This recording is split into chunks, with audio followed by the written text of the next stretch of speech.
Welcome to Awesome Movie Year, the podcast where we take a look back at an awesome year for movies, which is every year. I'm Josh Bell, film critic and writer, and I'm joined by my co-host. I'm Jason Harris, filmmaker, comedian, and Josh.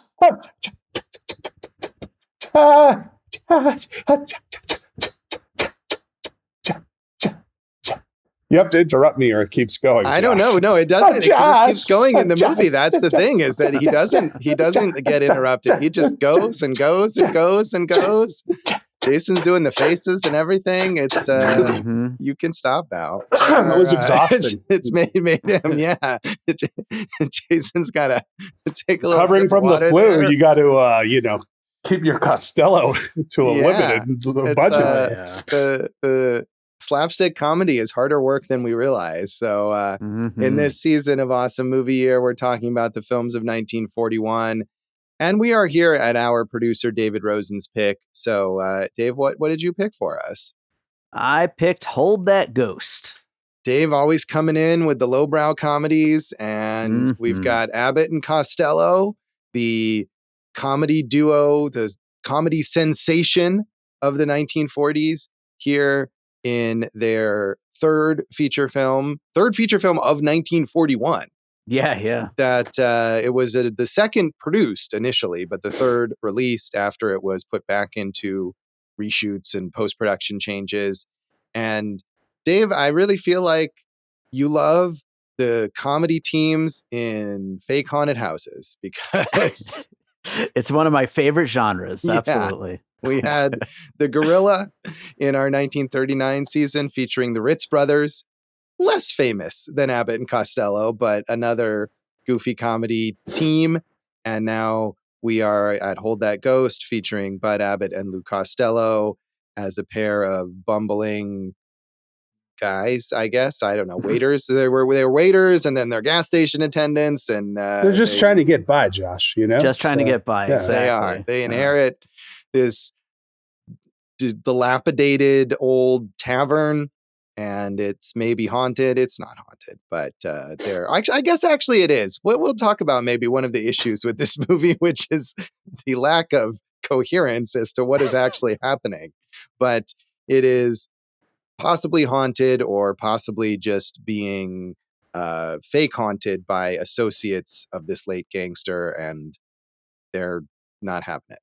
Like the Gorilla fake hauntings. Right. That's what I'm saying. Exactly. Yep. We had the Gorilla with the fake haunted house and the Ritz brothers, and now we've got this with the fake haunted house and Abbott and Costello. But again, these guys, much more popular than the Ritz brothers. They had their careers in vaudeville and on radio, and made their transition into feature films in 1941. Their first starring role in the film Buck Privates, in which they play army recruits, was hugely successful. And they had already shot this movie, which initially was titled Oh, Charlie, after the bit that Jason was sort of recreating there.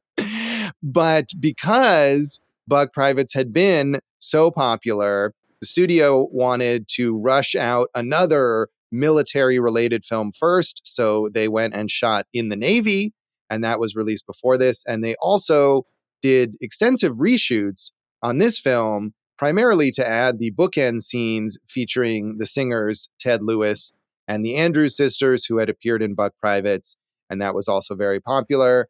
And not only that, though, but from what what Wikipedia has, there were extensive other elements that were reshot to the point where they've completely destroyed any possible cohesiveness of a plot. And a movie like this doesn't need a complicated plot, but we have one anyway.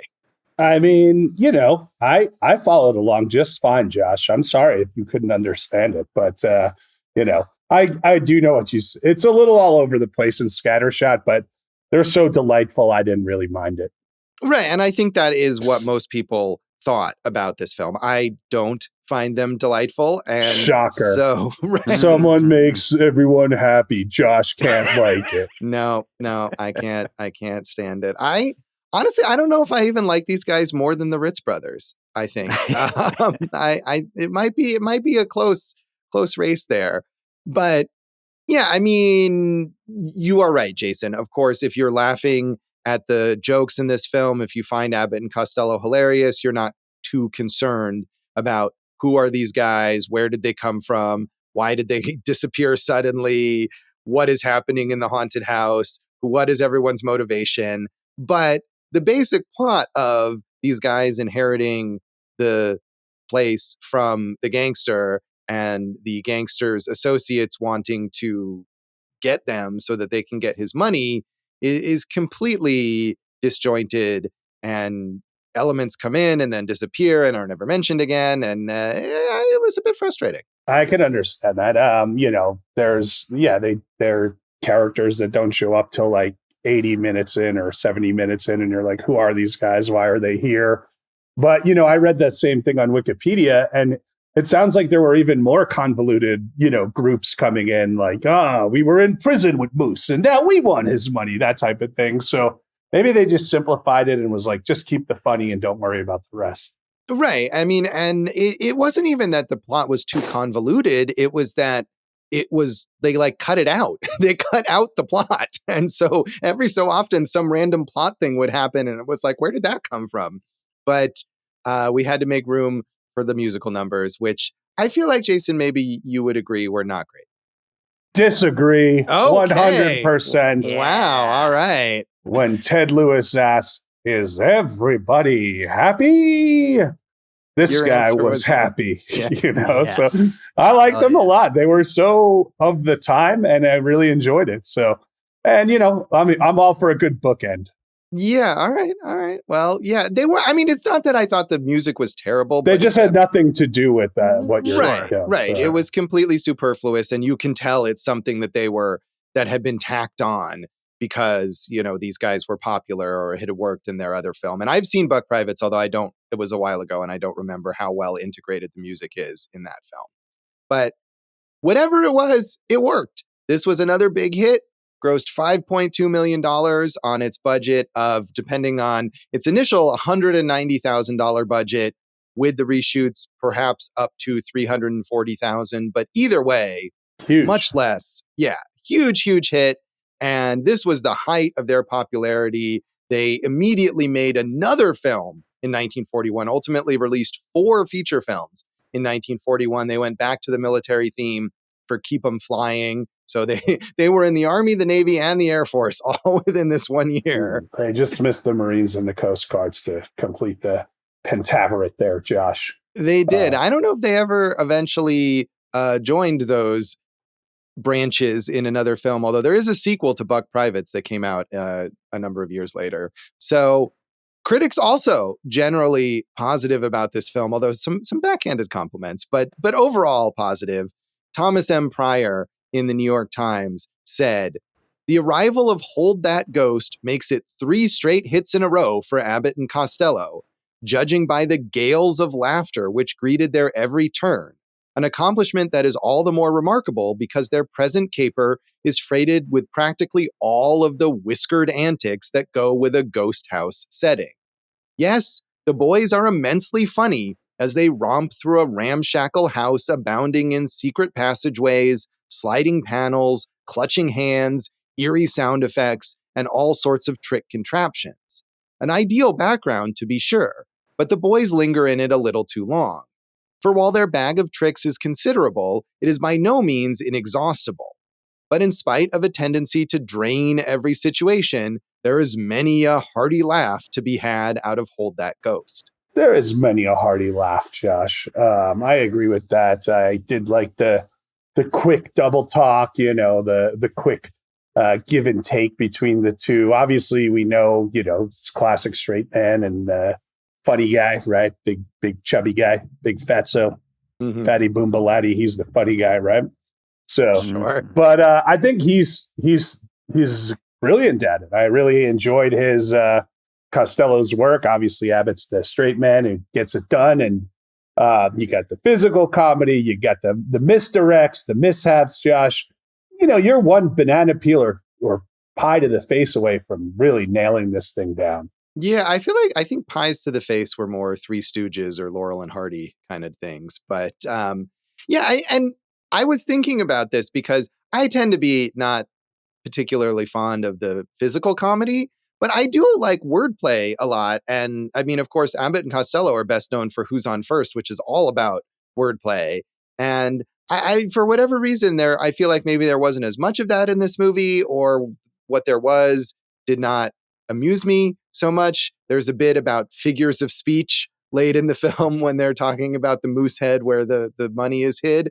And rather than Who's on First, where it's a clever, I feel like, the bits of misunderstanding, that just made it like suddenly these characters are way dumber for the sake of a weak joke. So I don't know. I would imagine that the comedy based on the wordplay would appeal to me more, but it didn't work for me here. Yeah, I felt like, it was there throughout, and I liked it. I was amused by it. I think they're lightning fast, those two.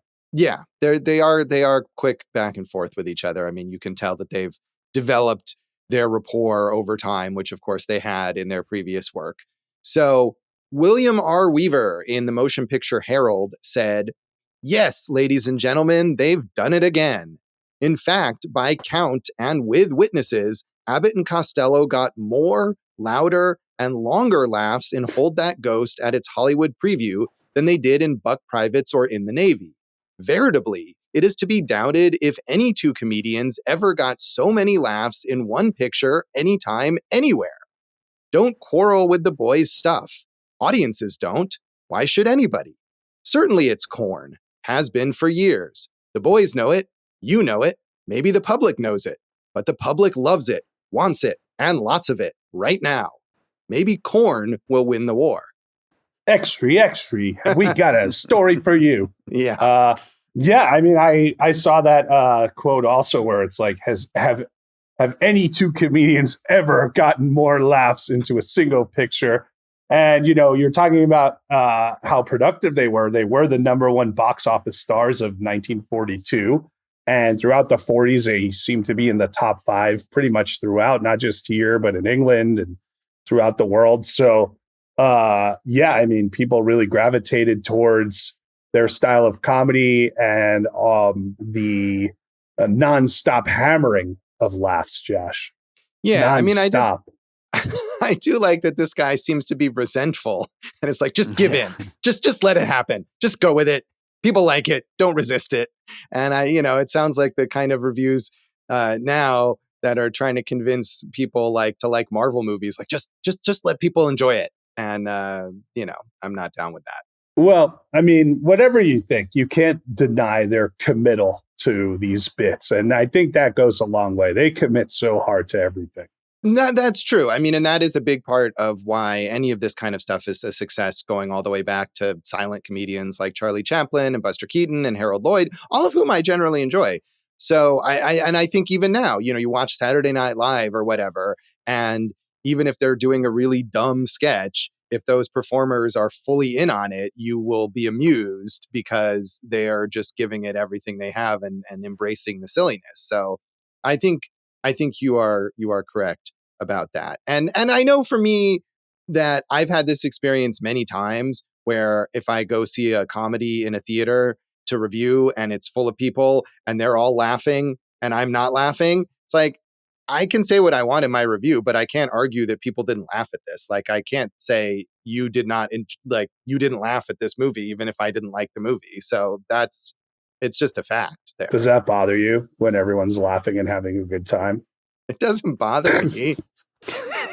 Does it upset you when children sometimes pet bunnies it makes me smiles wonder to their faces? It makes me wonder what kind of garbage people are amused by, but why you can't feel human emotions. No, I sit at home and laugh at, we've had many an episode, Jason, I think, where I will tell you how hard I laughed at some movie and you will look at me like I'm insane. That's true. Smiley Face comes to mind. Smiley Face, The Women, I'm sure there's others.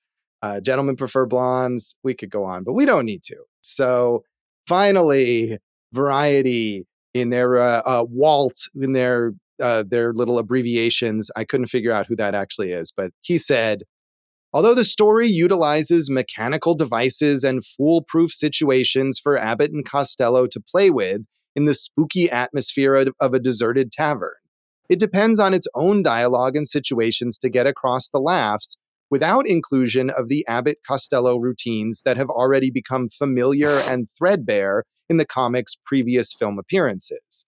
Abbott and Costello romp merrily through the various situations set up, the latter bearing the brunt of the weird situations set up for maximum laugh reaction.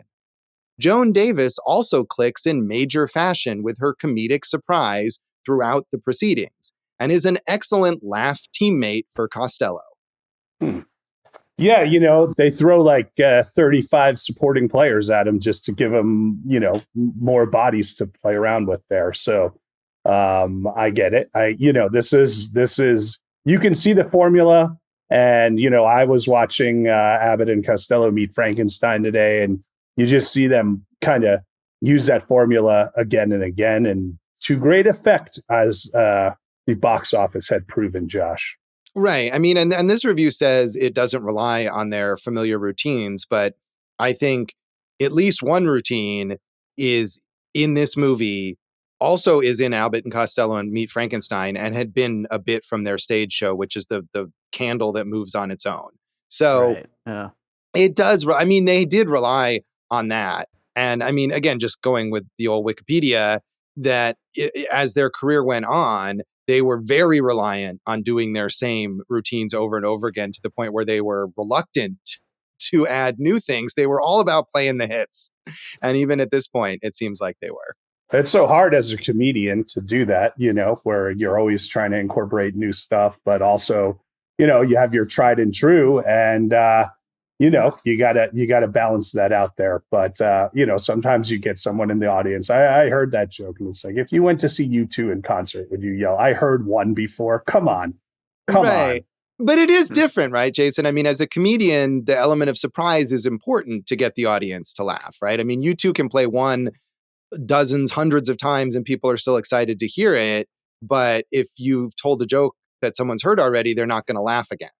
So, yeah, I mean, except now we're in this kind of weird place in comedy where people almost want to do like that call and recite type thing, right? Like they love that. I know Jim Jeffries used to always put like one bit at the end where he's like, "Look, I'm going to do all my new stuff, and then I'll give you one hit at the end." And Steve Martin talked about, in that documentary about him, how he was becoming a party host as opposed to a comedian, right? Where it was like, everyone's like, "Oh, now he's going to do this," and we get to, sing along with it. So it's always a fine line that you got to walk there, Josh. And it's really, really hard.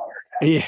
I mean, I bet it is, because again, to me, I would think like you want the element of surprise. You don't want, I mean, that phenomenon that you're describing is less people laughing and being amused, and more, again, like a sing-along or something, right? And I think you're right. I recall, like, Jim Gaffigan, he would get to at a certain point, right, when he would do his bits on Hot Pockets, and he would just say the word Hot Pockets, and audience would go crazy, and he would have to trot that out. So I guess that does happen. Yeah, it's a strange thing, but I get it. People always want to feel ownership and like they're part of the show. And, that's why I've added all these songs into my act, because I don't do that at all. Are you doing Who's On First, maybe? By myself. It's so much harder. So. Cover. Yeah, I just walk back and forth, change hats. But I mean, I think also in this era, like now, it's easy for people. There's comedy specials, there's YouTube videos, there's Instagram reels and TikToks and everything that people can easily become familiar with comedians' bits. Whereas in this era, maybe you heard Abbott and Costello on the radio, or later on, maybe you saw them on TV, but if you didn't happen to catch that specific broadcast, you might not have heard that bit. And that's why they're doing it so many times in so many different contexts, to reach all the people who maybe hadn't heard it yet. Right. Also, this is the heyday of variety shows, right? So you can trot out like one routine, and even if people know it, you're in the middle of a variety show and they want something familiar, maybe. Right. I think that's true. And I mean, this movie is almost like a variety show, right? You got a little music, you got some comedy, you got a little romantic subplot between the doctor guy and the waitress character. You get Joan Davis, who I do feel like we should give credit to her, because Jason, you're right, there's a bunch of random supporting characters, but I feel like she stands out in a way that she's also a comedian with her own comedic talents, whereas like the doctor and his love interest, they're just there to fill space. But I think she's so, they've got that extra comedian, and then here's some more musical numbers, and it's a whole variety package in a way. And it worked like gangbusters, Josh. There are gangbusters in this film. So I, as I mentioned, have seen a few other Abbott and Costello films. I had not seen this one, but I had seen Buck Privates and Abbott and Costello Meet Frankenstein, which I watched at a time when I was watching tons and tons of Frankenstein films. And I have also seen The Time of Their Lives, a slightly later film in which Abbott and Costello play ghosts rather than encounter ghosts. And one of the, I think, two movies where the characters aren't a duo. They're playing like separate, unrelated characters in the story. So, and that one I think was the one that I found the least annoying, although it's been a while. That's funny because that's probably the one most people hate the most, because that's at the time where probably those two were at loggerheads with each other and fighting. So they were doing separate things on screen, but people want them together. Josh, why do you hate Happiness? It's not that they don't interact. It's just that the characters aren't meant. Like in this here, the characters are their coworkers and their best friends. And, they're just, these characters come from separate arenas and then they do interact with each other. Right. So, it's Abbott and Costello, not Abbott, and Costello. Sure. Grammar.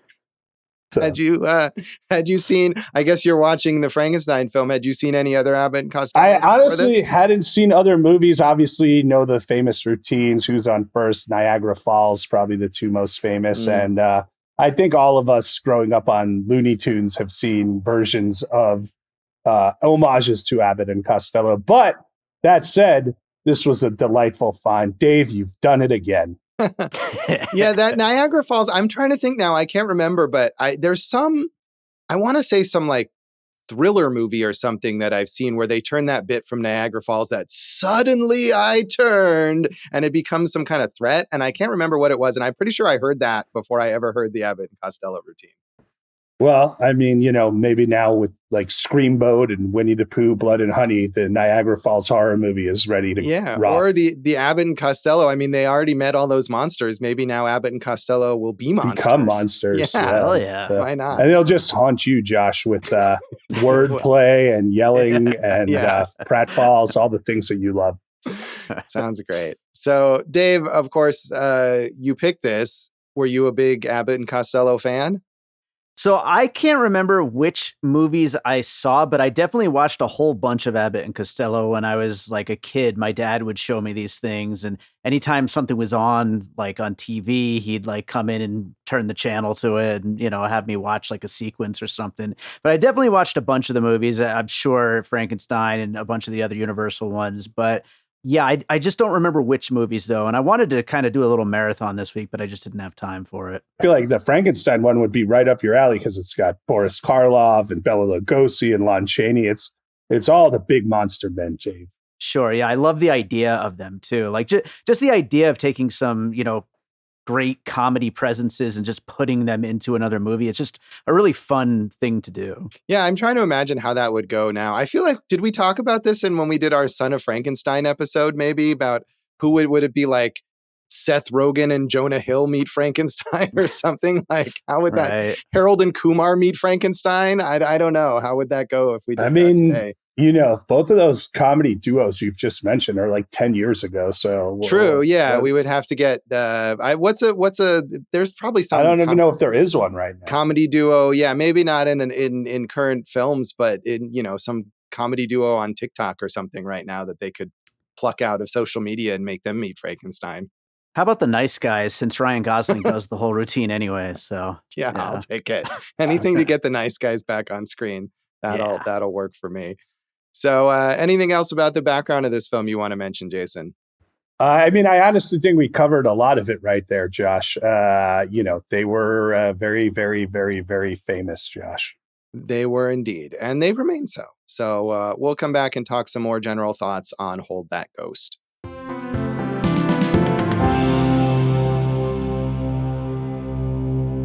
Welcome back to Awesome Movie Year. In this episode of our season on the films of 1941, We are talking about our producer David Rosen's pick, Hold That Ghost, starring Abbott and Costello. And Dave, since you picked this, what do you love about Abbott and Costello?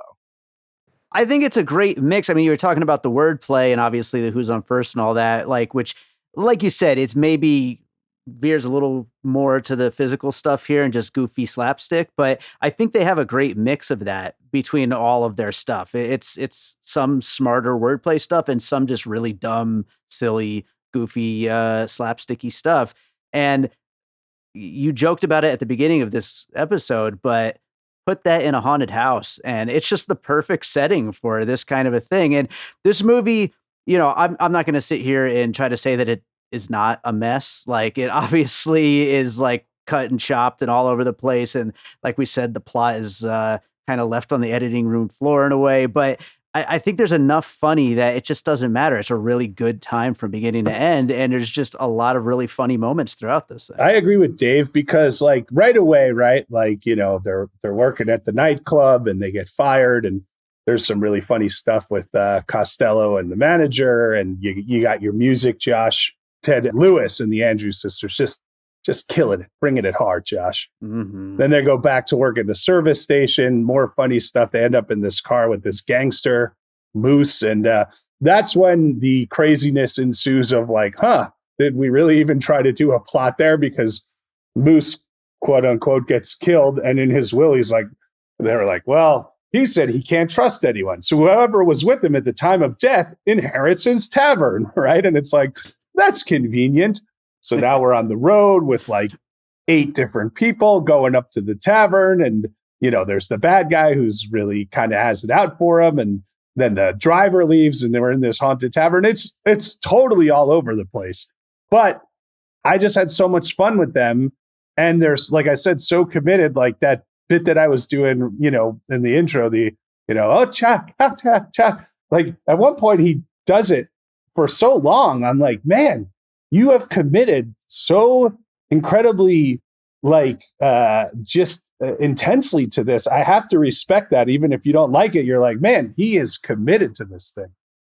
He is committed. That is true. Yeah, I mean, there were just so many bits that, even more so than that one, the one bit that just drove me crazy that never ends is there's a bit, this tavern it was a speakeasy during Prohibition. So there's all these little contraptions and secret switches to move away, to hide the bar and the gambling and stuff if it had been raided or whatever. So they are going to bed and Costello in his room, he accidentally flips a switch and suddenly the roulette table and the craps table and all this stuff comes out and he freaks out and he runs away and then it goes back and he says, look what happened. And Abbott's like, you're crazy. And they do that so many fucking times. It's got to be like a 10-minute sequence over and over and over again.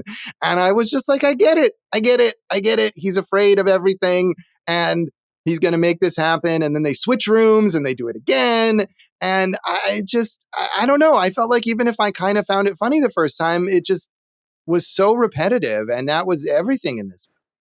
I'm not going to deny that. Like, I'm watching Frankenstein, right? And there's the bit where like, Costello's opening the tombs and he sees Dracula and Frankenstein. And meanwhile, Abbott's out of the room and he doesn't believe it that the, coffins are empty. And that just goes on and on and on.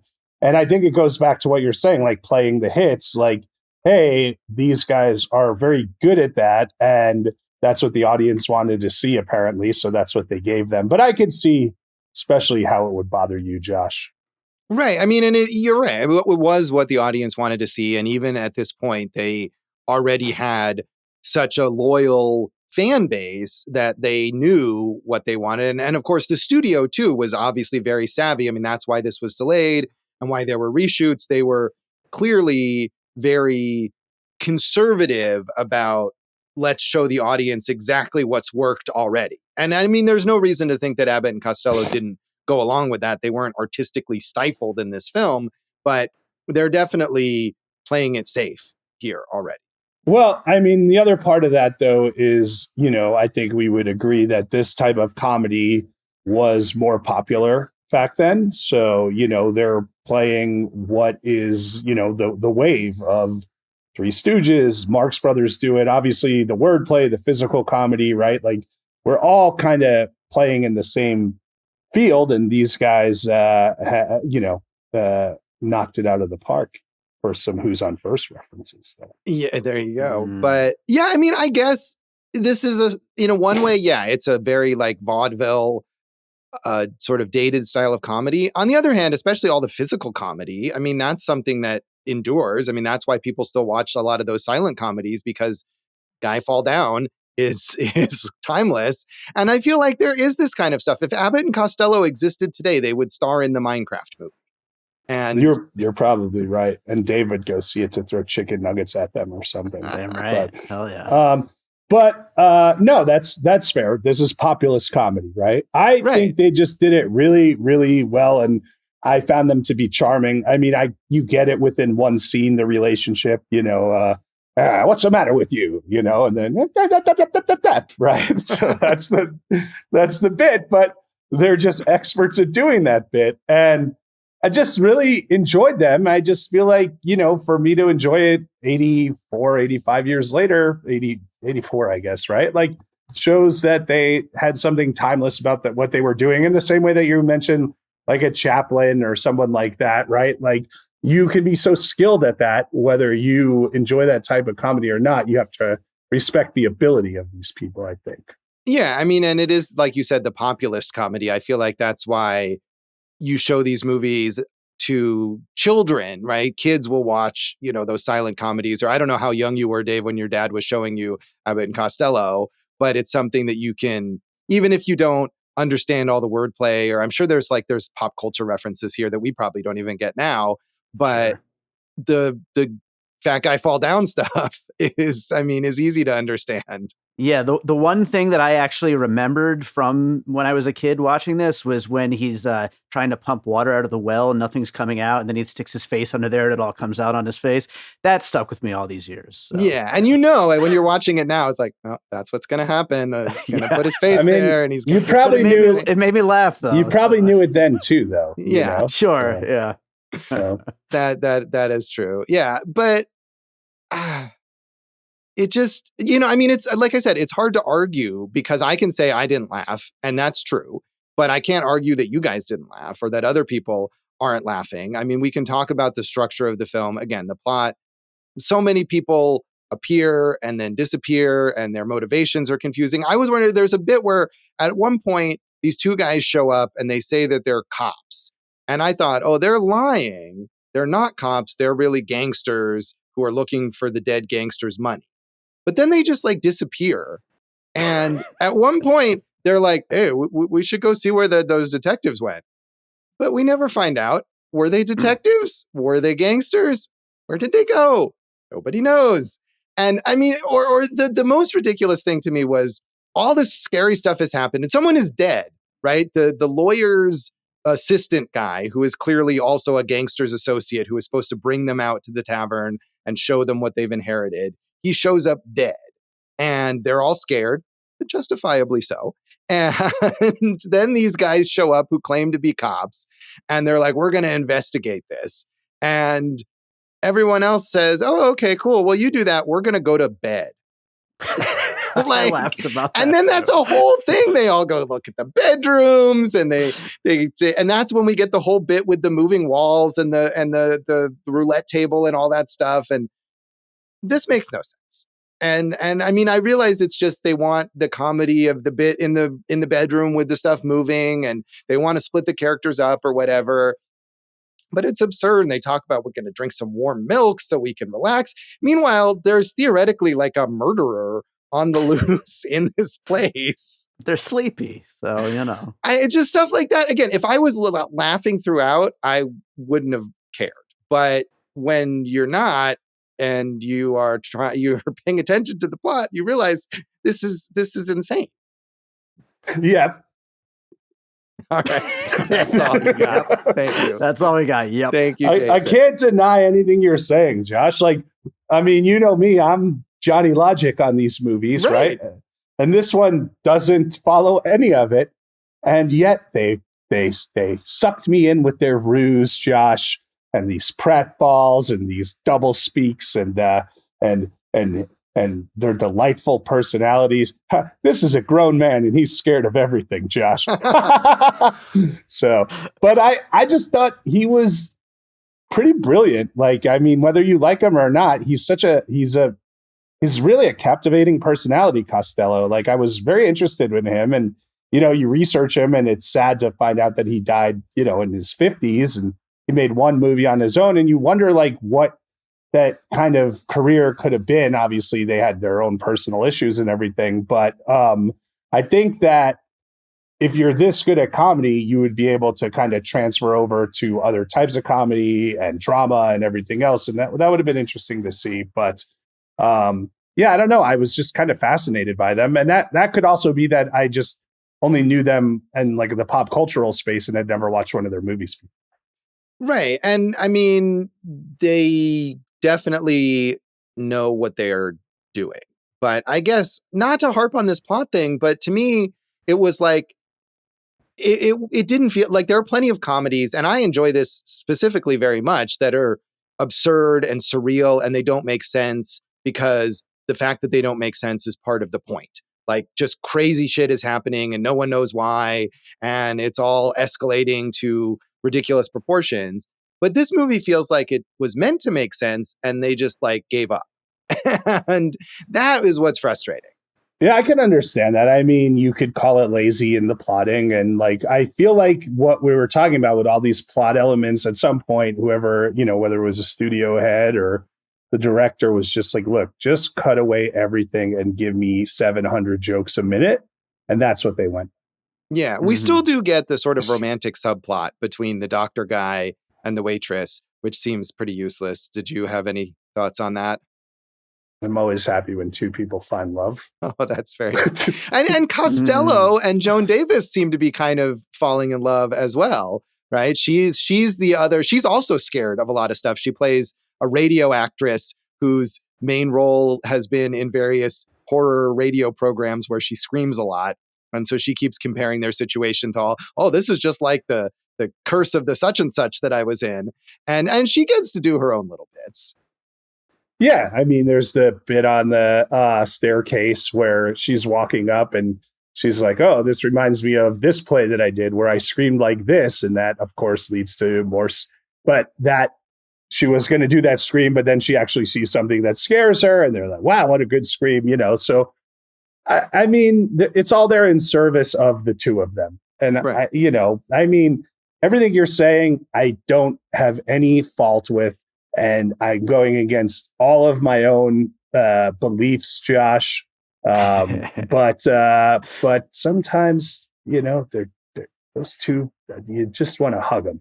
You just want to root for them and hug them and thank them for the laughs. I feel like Costello seems like, I mean, that's his whole character. He just needs a hug. He needs Abbott to just hold him, I think, is what he's looking for instead of being berated. But we could all use that sometimes. Yeah, no, it's a human connection. It's important. But no, I mean, I was trying to be positive and give some credit to Joan Davis that she has that comedic talent as well. She has that dance routine with Costello, right, where they kind of stumble around, and that's amusing. And you could imagine them becoming a team. You talk about like what could Costello have done away from Abbott, and you team him up with someone like her, and that's a different dynamic, right? Maybe they're a married couple or something like that, and they still have that banter between them, but it's a different kind of banter.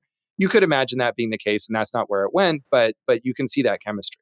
Well, that dance routine's a good thing to bring up, because that's another incident where it's like there's absolutely no reason for this other than that it's here. And I feel like that's this whole movie.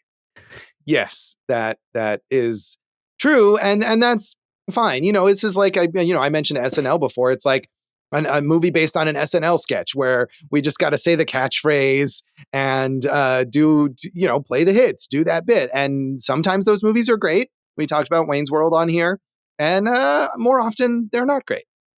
Right. I agree. I mean, this, like you said, this was the second one that they filmed, but they had already caught so much fire that people were ready for this. And I mean, this is universally acclaimed, this film. I think it's got perfect score on Rotten Tomatoes, and If you like go and just look up Abbott and Costello movies ranked, this is always going to be by the top. So I just feel like they broke through all the obstacles of logic and plot and coherence, and what you have is this delicious movie.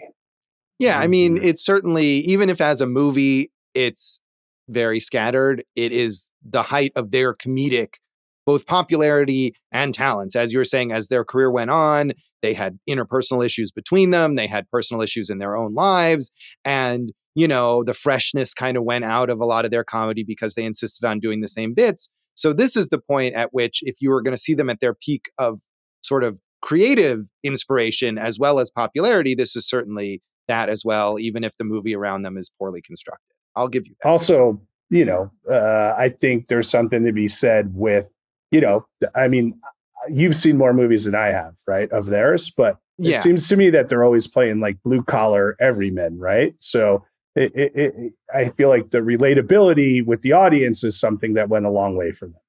Right. I mean, they're these guys, right? They're trying to be waiters. And we do get that reference at the beginning that they've been sent to the nightclub as waiters by an employment agency. And the manager is like, oh, so many people are out of work and they sent you two.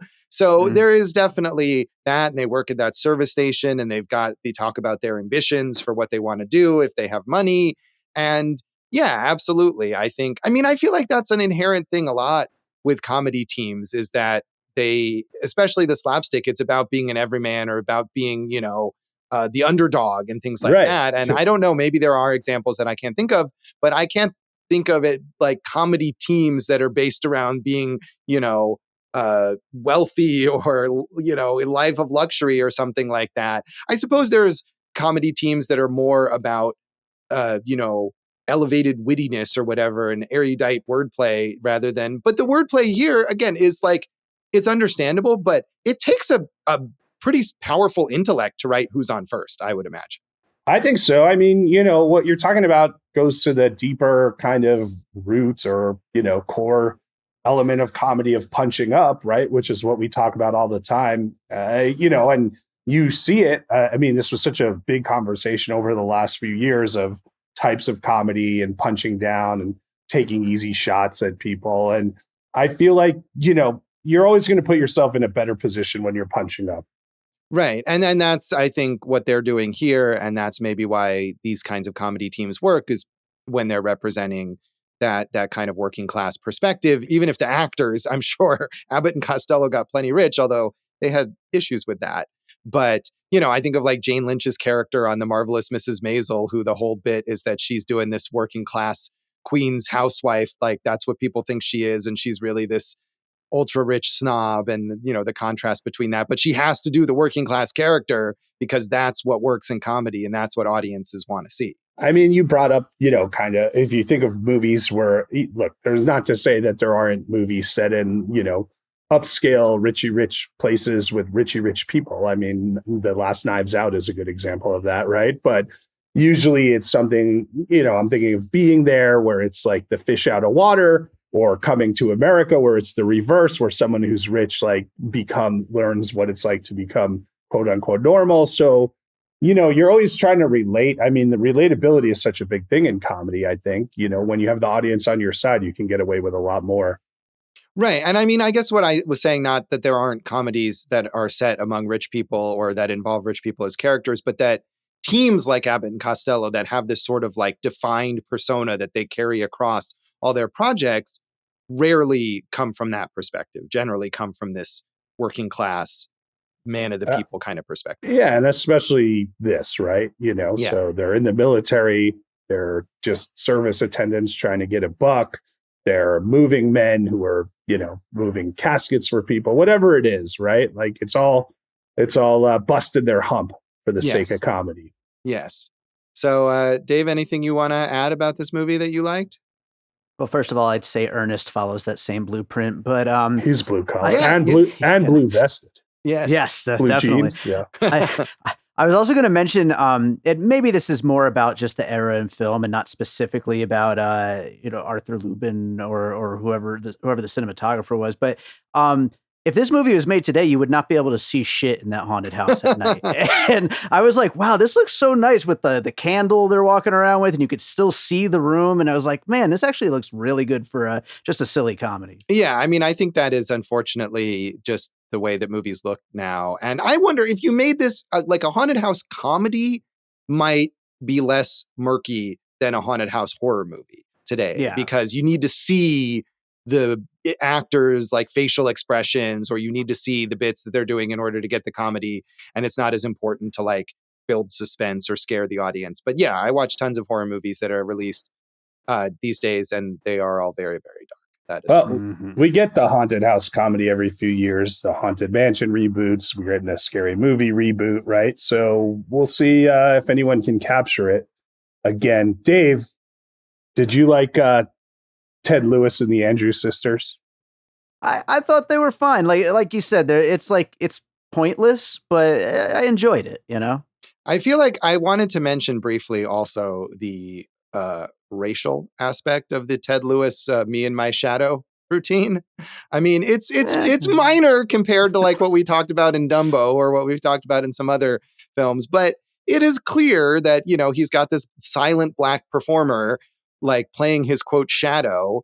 And then later, after Abbott and Costello have gotten fired from the nightclub and they go back to the gas station and they're fighting with each other and they're spraying oil on each other's faces. Right. And one of them at that point says, "Oh, you're not, now you're a shadow." And it's the kind of thing you might not notice if you weren't paying close attention to that very specific moment, but it's there. And I feel like we should acknowledge it. Yeah, that's fair. I didn't notice that joke. I obviously noticed the musical number, but I didn't read it like that. And that's maybe just on me. I just took at it as like, it's a talented performer with another talented performer, because that routine is really complex and they did a great job with it. Right. But I think, again, it's less egregious than some other stuff, but it's clearly there because, you know, there's the black performer who plays the shadow. He wouldn't have gotten a white guy to do that. So, you know, thankfully we're past all this racism. DEI is over. There's no need for any of it anymore. It's Josh. good. Mm-hmm. We've made so much progress. So should we rate this movie out of, I don't know, five floating candles? Sure. To me, it was right there in between 3 and 3.5. I really did like this, and it was just such an easy watch. So I'll go 3, but I really, really am enjoying Abbott and Costello. I am not, and I'm going to give this 2 out of 5. I think this was the other ones I've saw. You know, it was a while ago, but I feel like this was my least favorite of the ones that I've seen. But I would have to revisit those others, which I will not do. But this was your least favorite, did you say? Yeah, I think so. I mean, again, it was the other ones that I've seen were all like 8-10 years ago or something like that, so I don't remember them quite as well. But just judging from my like Letterboxd ratings, I think I found this one slightly more annoying than the others. So 2 out of 5 candles for me. Dave, how do you rate this? I'm going 3.5. I had a good time with it. Now, I feel like this is a low rating for you vis-a-vis these lowbrow comedies.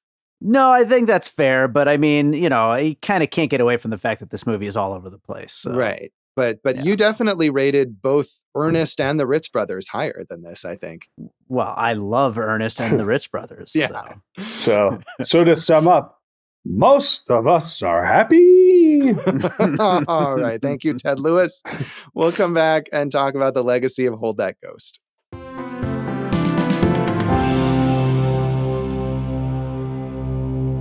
Welcome back to Awesome Movie Year. In this episode of our season on the films of 1941, we are talking about our producer David Rosen's pick, Hold That Ghost, with Abbott and Costello. And as we've been saying, this was the peak, maybe, of Abbott and Costello's career, or the beginning of that peak period. They were hugely popular and remained very popular through the 1940s and the 1950s. They had a bit of a dip, I think, in the late 40s, early 50s, and then came back with all those Universal Monsters movies that we're talking about, Abbott and Costello Meet Frankenstein. Jason, as you're saying, you were just watching, and that was the first of many where they met all the monsters. And even in that movie, even though it's titled Meet Frankenstein, it has all the other monsters in it already. Right. Dracula and the Wolfman are in it, even though they also have another movie where they meet the Wolfman, right? So right. But that's nice also for those actors, because we've talked about like Lugosi and Karloff, and it probably gave them all a boost at that point in time, right? And it gave them a different vehicle to play those monsters as opposed to the, classic scary Universal monster movies that they got famous for with them.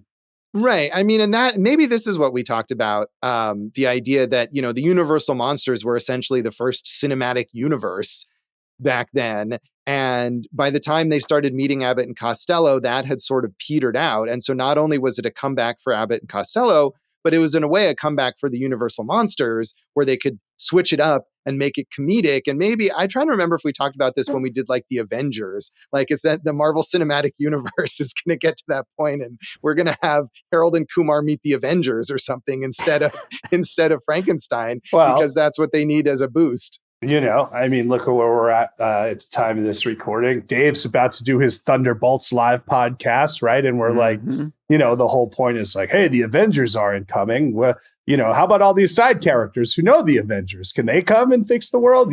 So that's what's going on there. But Josh, what I was thinking more than that? We know that they tried to reboot this Universal monster universe a few years ago.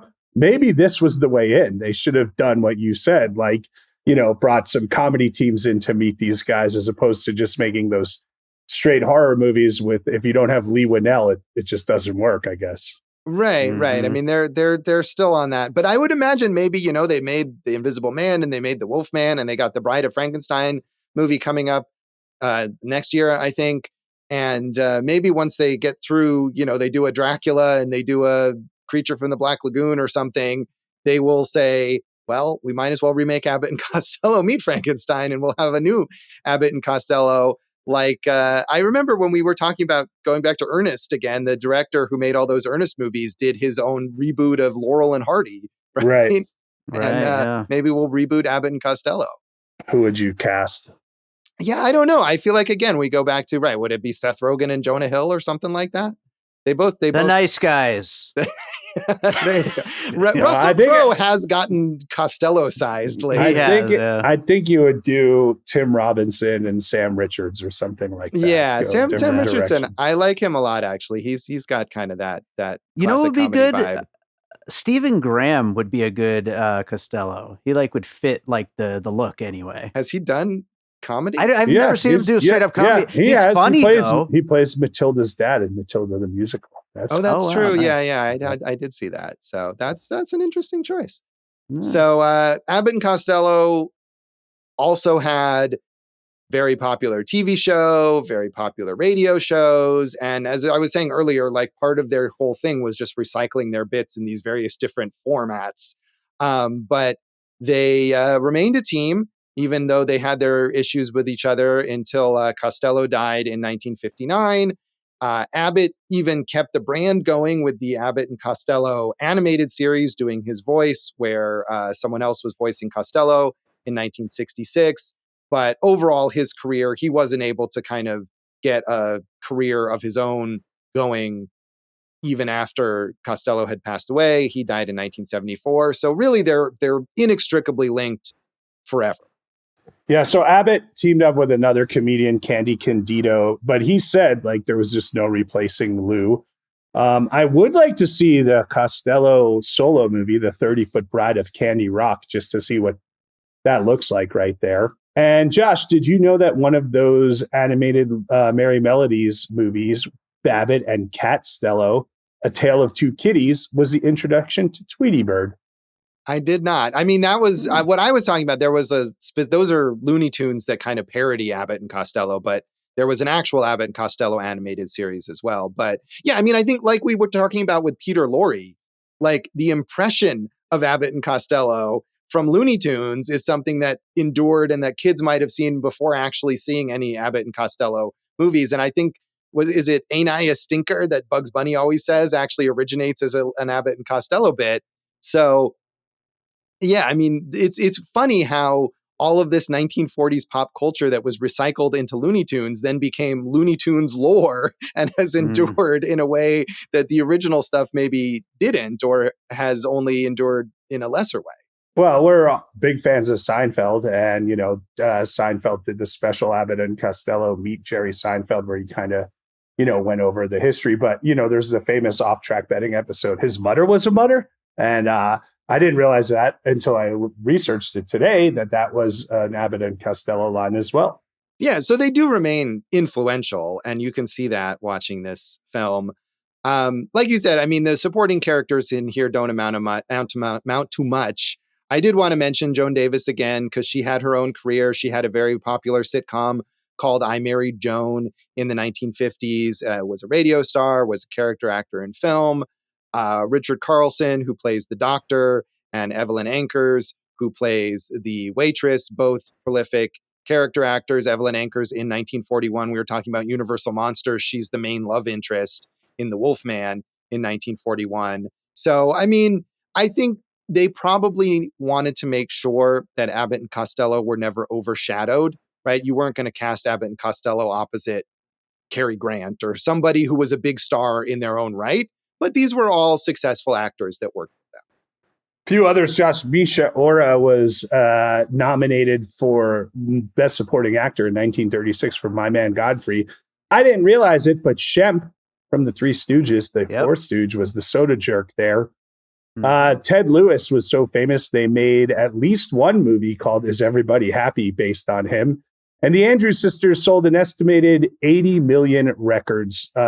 Josh, do you prefer Boogie Woogie Bugle Boy or By Mere Bistushane by them? I know Boogie Woogie Bugle Boy is famous because Bette Midler covered it. And I think I probably saw her perform it when she did her Vegas show here. And that's like, I feel like any movie that wants to indicate like 1940s like USO tour or something like that trots out that song. I bet it was in the Captain America First Avenger movie. I'm not 100% sure, but it seems like the kind of thing that would fit in there. And yeah, they were hugely popular. Both them and Ted Lewis were hugely popular in their own right. And the Andrews Sisters very influential on like a cappella and, vocal groups that we still have today. So I feel like more than the actors in this, those people had their own separate careers. They weren't just there to buttress Abbott and Costello. So did Arthur Lubin, who was considered the most successful commercial director of the time. Also directed, besides Abbott and Costello films, Phantom of the Opera in 1943. Moved over to TV, did a lot with Francis the Talking Mule, and he created Mr. Ed. And Josh gave Clint Eastwood his first contract in film. Yeah, on a Francis the Talking Mule movie. And this guy was a talking animal fiend because he directed all these Francis the Talking Mule movies. And then when he couldn't get the rights to Francis the Talking Mule to make a TV show, he found a different talking animal in Mr. Ed, which is based on, I think, a book, and made those. And he directed 5 Abbott and Costello movies and then got annoyed with Abbott and Costello and moved on. Well, they were probably, those two were at odds at that time. So they didn't really talk outside of the work. So that must have made it harder. There's a crazy story. I looked up the writers, Josh. Robert Lees, who's, classic Hollywood writer, in his 90s, about maybe 15, 20 years ago, like some meth head, homeless meth head, came into his apartment and decapitated him when he was 91 and just carried his head around to like his apartment, went to some other dude's apartment, murdered him. And the guy's like, yeah, I was on meth. I don't remember any of this. So that's sad. Not as sad. John Grant wrote for Martin and Lewis and Mon Pa Kettle. So there you go. Yeah, Mon Pa Kettle, another sort of slapstick comedy staple that came out of the films. Quite a gruesome note to end on there for this. I mean, it was nuts comedy. When you were reading it. That is nuts. And what a sad way to go.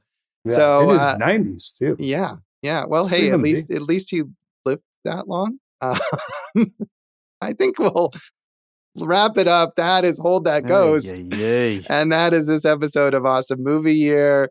You can find us online and on social media. Is anybody headless? That was not classy at all. Sorry. Tasteless there. Yeah, that's not making it into our Abbott and Costello remake, Josh. Too soon. Probably. I feel badly for that guy, no doubt. AwesomeMovieYear.com, Awesome Movie Year on Facebook and Instagram. I'm Jason Harris Comedy or Jay Harris Comedy on all the things. My show at Jimmy Kimmel's is every Sunday at 6 p.m. Check out eatthiscomedy.com for our next events. We got 2 in Henderson coming right up there for you. You can find some old things for me at joshbellhateseverything.com. I'm at Josh Bell Hates Everything on Facebook, at Signal Bleed on Blue Sky and on Letterboxd. And if you're on Letterboxd and you watch this movie or any of the movies we talk about on the show, tag your review Awesome Movie Year. We would love to know what you think. And check out our producer David Rosen's awesome podcast, Piecing It Together. Check out Piecing It Together wherever you listen to podcasts. Follow us on social media at Piecing Pod. And Arthur Lubin's Talking Animal Stuff, big influence on the Pups, who have a brand new album out that just came out a week ago. Maybe my least favorite thing about Arthur Lubin.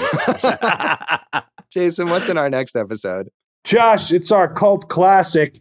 It's a film called Hellzapoppin. So more crazy comedy in that one. Tune in next time for Hellzapoppin. And thanks for listening to Awesome Movie Year. Thank you for listening to Awesome Movie Year. Make sure to follow Awesome Movie Year on Facebook, at Awesome Movie Pod on Twitter, and at Awesome Movie Year on Instagram. And if you like the show, review us and rate us with 5 stars on Apple Podcasts.